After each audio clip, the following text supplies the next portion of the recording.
Ramzan निगहबान card की सूरत में 10,000 रुपया उनके घर की दहलीज पर पहुंचाया गया। ये 10,000 रुपया रमज़ान का राशन के लिए उनके घर तक पहुंचा। बिस्मिल्लाहिर्रहमानिर्रहीम, अस्सलामुअलैकुम। मैं हूं मुजाहिद हुसैन और आप देख रहे हैं EDU ट्रेनिंग यूट्यूब चैनल। मोहतरम नाजरीन, आपको एक कीमती अपडेट निगहबान रमज़ान पैकेज 10,000 रुपये के मुतल्लिक बता देता हूं। हर बंदे की कोशिश है कि 10,000 रुपये मुझे जल्दी मिले या मुझे जल्दी पता चले कि मेरे हैं या नहीं हैं, लेकिन इसका सही तरीक़ाकार जो है चेक करने का, जहाँ से पता चलता है कि आपके 10,000 रुपये हैं या नहीं हैं।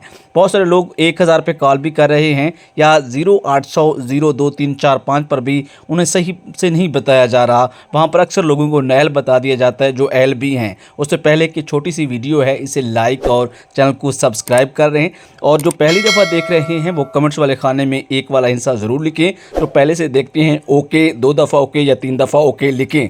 सही पता कैसे चलेगा कि कहाँ से आपने चेक करवाना है? मेन बात ये है, आपको ये जो आजकल फील्ड के अंदर कार्ड देने वाले लोग हैं ना, इनके पास है टैब के ऊपर जो रिज़ल्ट आ रहा है कि इस बंदे का निगहबान ATM कार्ड है या नहीं है, वो बिल्कुल 100% ठीक है, ओके है, और उसके मुताबिक ही आपको ये कार्ड मिलना है। हाँ, एक बात ज़रूर है, जिन लोगों का सर्वे पहले हुआ था उनके मरहलावार कार्ड 10,000 रुपये वाला ATM जो मरीम नवाज साहबा पंजाब में दे रही है, और ये वीडियो भी पंजाब वालों के लिए थी कि उनको पहले ही कार्ड आ रहे हैं और मिल रहे हैं, और जिनका बाद में सर्वे हुआ है उनको बाद में आएंगे या अभी आ रहे हैं, और उनकी उस टैब के ऊपर सही रिज़ल्ट के साथ चेक हो सकते हैं। मेरी अपडेट कैसी लगी है ये ज़रूर बताना। 100% जेन्युइन अपडेट है, और जो लोग नए हैं उनका भी पता चल जाता है।